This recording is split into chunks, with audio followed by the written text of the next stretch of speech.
6th grade. I am your teacher. Who do I remind you of? Hi, 6th grade. If you said Darth Vader, you're absolutely correct. If you didn't know that was Darth Vader, then you gotta go watch Star Wars. Okay, so first off, we're gonna start off this week with May the Force be with you. And as Lutherans, well, most of us, we are notorious for saying, and also with you. So, may the Force be with you. Very good. If you didn't just do it, may the Force be with you. Okay, so we're moving forward from acceleration, speed, and velocity, because we got our vocabulary built up, and that's in the back of our brains. We know what it is. We did great on our homework and calculating speed. Great job trying to figure all of that out, because that's like algebra work that you guys were like tinkering with and everything. And thank you so much to those. If you got stuck, you contacted me and we talked to try to figure out what was going on. Continue to do that. Any questions, send me by email. Parents have my phone number, so I can FaceTime. We can set up a Zoom call with a couple of you guys. So we'll just move forward from there. This week, we're going to be focusing on the 3 laws of motion from Newton. So Newton's 3 laws of motion. I'm going to introduce them this week, what they are, and a little bit about them. You'll do a little exploration. And next week, we're going to focus on diving really in deep into each single law. So this is just an introduction, quick and everything. I'm looking at my notes to make sure I covered everything. Let's see. We said, may the Force be with you. The Force, oh, guys, I want you to keep in mind, okay, so Star Wars is a big thing here. The Jedi use the Force, right? But what do they use the Force for? Right. To like control something, to change something. So the Force is the ability to make change happen. So, you know, they use their hand and their mind and everything, and they can move something from one position to another, so that's a change. But also, I know what you're thinking, but Miss Greenwald, sometimes they can make people who are not the brightest crayon in the box do something. Well, guys, that's like a transitional thought. That's a change that's happening. They're changing the thinking of what's going on in their brains. So Force, the ability to change from motion. Okay, it's actually putting it in motion. And we've learned throughout the year there's different types of forces. There's gravity, there's push and pull, there's friction. You know, we've built on all this stuff. So everything we've been learning this whole year is coming into effect. And I'm sure you can hear my cuckoo clock going off right now. So keeping that in mind, about change in force, how do we measure it? Well, there's a lot of calculations and different things. We're not quite getting into that yet. That's next week. I have already introduced, like, how do you calculate speed, kudos, and everything. But what do we measure it in? If you guessed Newton's, you were right. It's just a capital N. I might have done that backwards in the video and everything. But we measure force and motion in Newton's. So because of Isaac Newton. So let's go with our first law. Get your notes ready, because this is where you need to start taking notes. Law number 1. An object in motion will remain in motion, and an object at rest will remain at rest unless there is net force acting on the object. All right, so I'm going to leave this up right here so you can keep going. You might be wondering, there's a little phrase in there that's kind of, well, wait a minute, what is that? Net force. Net force, guys, is just the force, whatever force they're using, gravity, friction, it's pushing one way, and net force is where it's pushing back. So that means that if it goes one way, the opposite's going to try to happen, or it's going to continue to happen. So net force is basically the force of Star Wars trying to make something go from here to here to here to here and everything. So think Star Wars this whole time. We're like in Star Wars Academy. You're young Padawans and everything right now. Okay, did you get this? If you didn't, you can go back and pause this video anytime you need to. So what does this mean? Let me add on to here. Okay. How many of you play soccer? If only one of you raised your hand, we got craziness, because a lot of you play soccer. Okay, so soccer is going to be our example here. Okay, so if you kick a soccer ball, all right, like that's what you're supposed to do with a soccer ball. You kick a soccer ball. Let me go back. Law 1 is, for example, is you kicking a soccer ball and it continuing to go until it hits something else.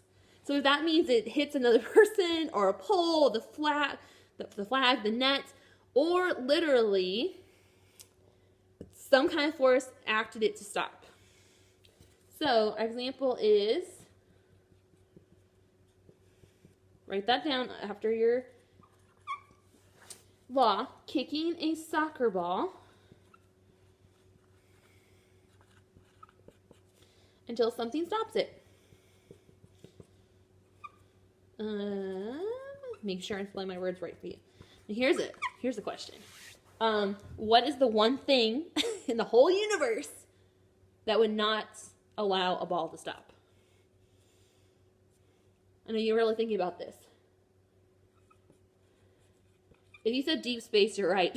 That's the only thing that where a force cannot actually work and stop a soccer ball that we know of right now, okay? Until one of you discovers how to go out into deep space and can prove it otherwise. I mean, that would be a great video to show me one day. Okay, so you guys start working on that.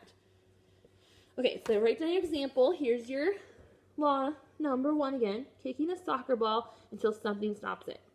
Simple and easy, guys. Object's you put it in motion, it's gonna stay in motion until something stops it.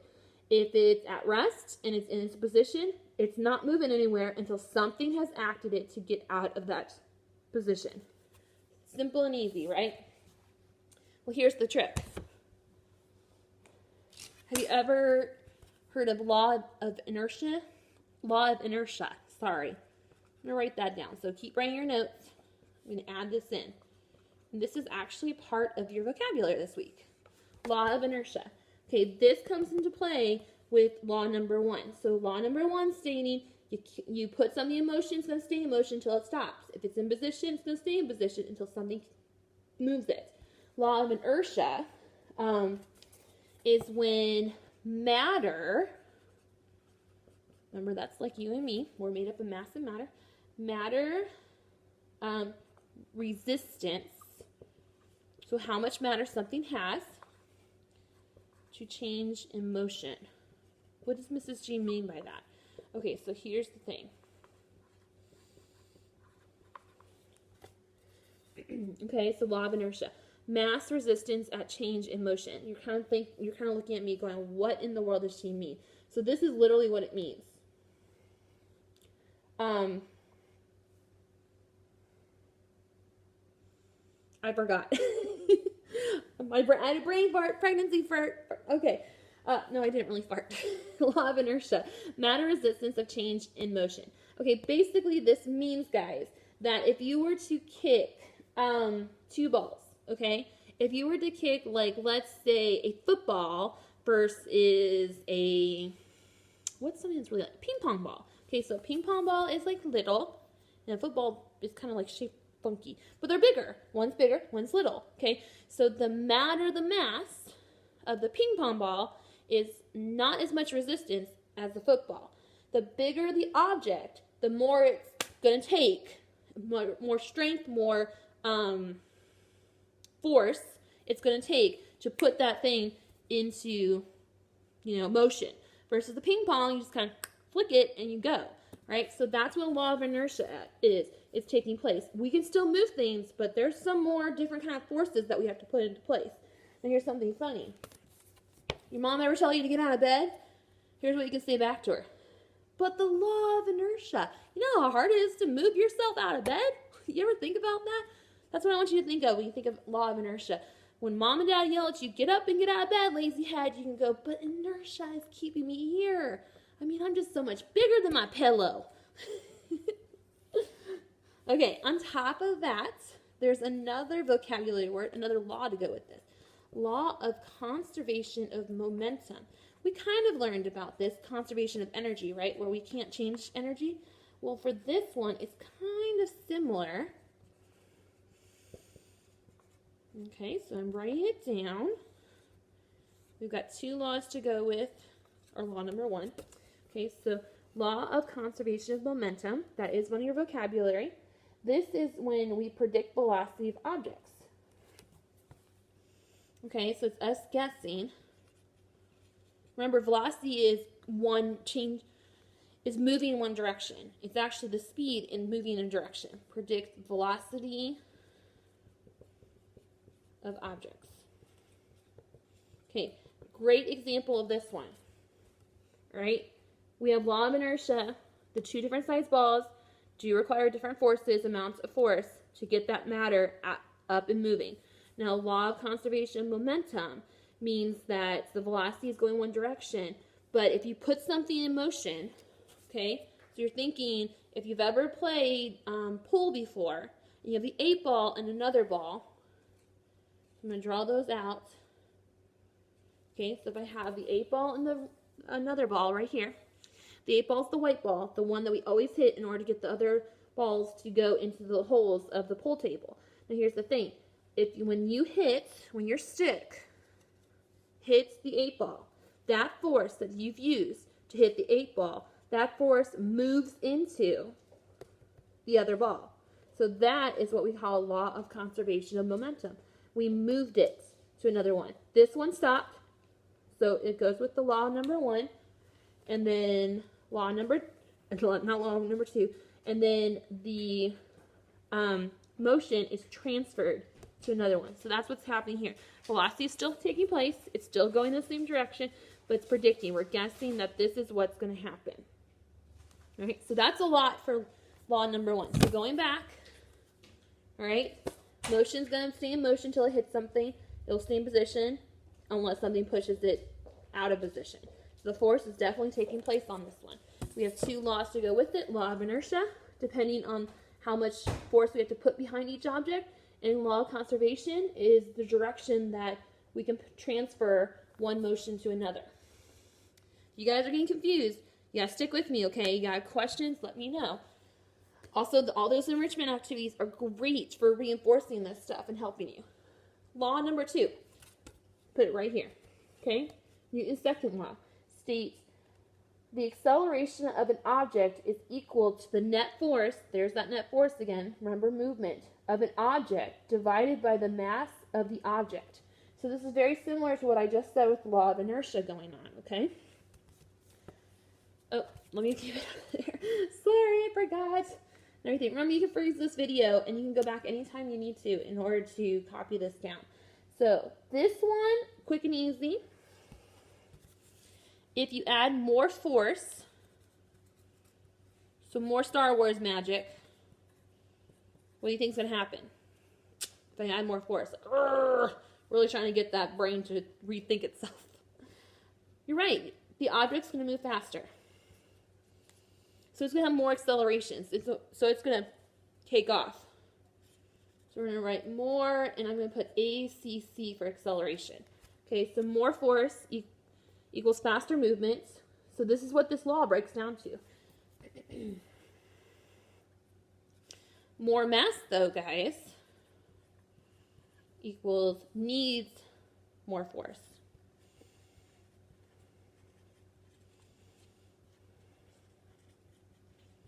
So it breaks off from law number 1 even.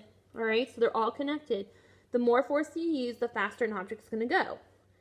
But the more mass it has, the more force that is needed to make that object go faster. So you want to kick that football, or kick that soccer ball even, and it's, we do have different sized soccer balls, but that soccer ball is going to require a little bit more force than a simple ping pong is going to take to get it up in the air. So you want to, that's what we're really aiming for number 2. A great example. Oh, and also think about it. If you kick it in the same direction, so if you have a volleyball going back and forward, you can really get that volleyball up and over the net by giving an extra force. You know how they bump it from one person to the next? They're giving an extra force. Well, when it goes over that net, we have a stopper, okay? So law number 1 takes place. Somebody stopped that force. They hit it back over. So now what happens is that it's no longer going the same velocity. It's changing now acceleration and everything. But the more you add force into that going in the same direction, the faster it's going to go. So that's why we notice soccer players go bing, bing, bing, bing, bing, or even in ping pong, bing, bing, bing, bing, bing. It's constantly moving to the next person and everything. So there's like, it was crazy. There's like this whole theory behind sports going on. And you're thinking, now I'm going to go out to my soccer field and be like, oh yeah, I know how exactly to get that goal now. We got to go bing, bing, bing, bing, bing. Okay, example. All right, you're riding your bike. Here's a little person on a bike, handles. This is a funny looking bike.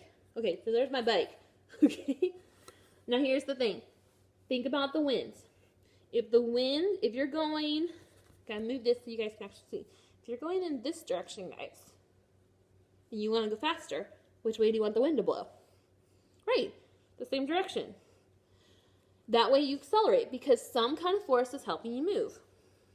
If you want to go this direction, but the wind is blowing opposite, you're having to use a lot more force and a lot more, like what we were just saying, a lot more force and push in order to go against the other force that's coming to you. That is like net force happening right now. Net force can go opposites or it can go out in directions. So, great example. It depends on your bike riding. Do you have to use more force or less force? So that's law number 2. Let me get rid of my marker. Law number 3. All right, here you go. This one states forces act in pairs. For every action, there is an equal but opposite reaction. So I'm sure you guys heard this one a lot. So they always act in pairs. There's always one to the other.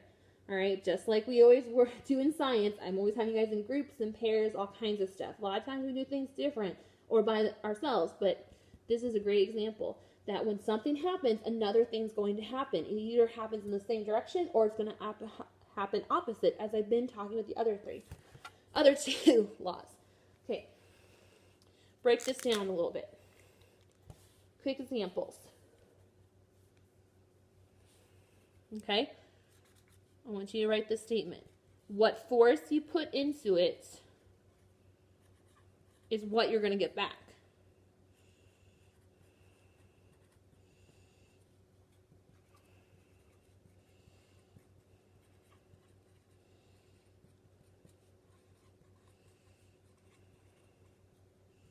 All right, so there's your statement. With what force you put into it is what force you will get back. So it's like a kickback to you. So if you kick something, you're going to feel that force come back at you. You might be thinking, oh no, I'm perfectly fine. It happens. Okay, the best example that I have come across is when you're throwing a bowling ball. All right, if you've never bowled before, you gotta just go out in the backyard and get a big, excuse me, I'm talking too fast. I'm fine, guys, I'm fine. Go in the backyard, get a soccer ball, and, like, weight it down a little bit. I don't know how. Good luck with that. But, like, kick it and throw it. Make it a bowling ball. So, anyway, going back. Throwing a bowling ball, you get some pushback, okay? So, when you throw it, if you notice, all of a sudden, it's going to push you back a little bit because you're throwing the force there, but you put the force out this way towards you. That means you're going to have a little kickback coming back. So that's what I mean by forces in pairs. You go this way, it's going to come back a little bit this way. No, you throw the ball all the way down, you're not going to go all the way down the opposite direction or whatever. It's just like you might feel like something's pushing back on you because you literally have broken the barrier. See, this is how amazing Star Wars is that the force isn't just like something that moves objects, guys. It's like there's a whole thing behind it. When it says we must be one with the force, you have to actually understand how to not move your body. I mean, you ever wonder if young Padawans are like throwing themselves everywhere? Okay, so that's law number 3. It acts in pairs. If whatever action you do, you're going to do the same action, so you might move the same direction, or you're going to move opposite. So bowling ball, you throw it, you do have a little kickback.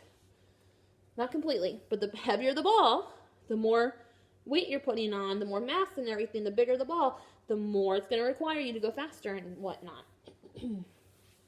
So that's it. Those are the 3 laws of Newton. Newton's 3 laws of motion. So I introduced them to you guys. I broke it down with some examples. If you're still stuck, do the enrichment activities. Those are great. Go back and watch this video for any of your notes that you might miss. Homework and science challenge this week. Okay, so your science challenge. I have uploaded 2 inertia experiments for you to try. No, I'm not going to tell you how to do them because they're going to be fun. You just click the links and or download the paper and you act it out. You do it and everything. So it's like little fun. It's a let me rephrase it. It's a website you guys can go on and do some tricks with pennies and actually see inertia being worked out. Like how in the world does it move and everything and not move. So remember, like you're in bed and you don't want to get out and you're like, tell mom and dad, law of inertia. It takes a lot of effort to get me going and pushed up against gravity. And whatnot. So you do those challenges, record them for me, take pictures, write me a little paragraph about them, whatever you do. Then your class gets lab points. Remember, we're going classes against each other for lab points this 9 weeks just to make it more fair. Homework for this week. I have uploaded for you guys a worksheet that looks like a poster in a way. It has 3 circles. Let's see if I can. Let me try to draw it out a little bit so I can explain it. What you're going to do is you're going to kind of make, you're going to make a poster. So you're going to have the title. You can title it however you want, as long as it's related to the 3 laws of motion.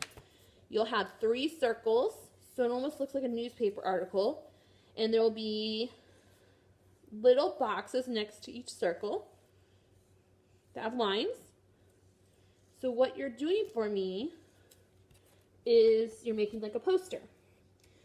You're going to draw a picture. I want you to actually write out law 1, okay, law 2, law 3, so I know which is which. Okay, you don't have to write the law. That's fine. But what I want you to do is draw me a picture example, not an example that I gave in this video. If you do that, I'm going to send it back, I'm going to kick it back, and I'm going to have you redo it. Then I want you to explain in your own words, how does this picture represent that law? Describe it to me, all right? Don't say, well, this force acted on that force. Break it down. Actually say, what does this do to do that? Once again, your homework is explaining each law, drawing me a picture, 1, 2, 3, and then telling me what's going on. Complete sentences, periods, capital letters, the whole shebang. Because it's a poster. It's like it would actually go up in the hallway. You never know when I'm going to print these off.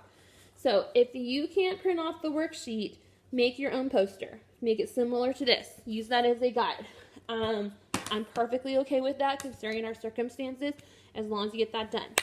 All right, so recapping. Make sure you've taken your notes from the video. 2, make sure you try these science experiments for extra credit lab points. And 3, homework is due to me by Friday. There are vocabulary words this week, so please make sure you do those. Great job bringing that stuff into me last week. And also I've uploaded 4 enrichment activities. Each one that you complete is 25 or 50 points for your lab groups. Right now, you guys are just barely in the lead out of all of middle school. So, I mean, we've got 8 weeks left. So keep it up, 6th grade. That's all I have for you this week. Can't wait to see you again. I do miss all of you. And if you do want to chat or anything, we can set up Zoom calls. I'm hoping to set one up probably sometime this week, but be on the lookout for that. Bye. Have a great week.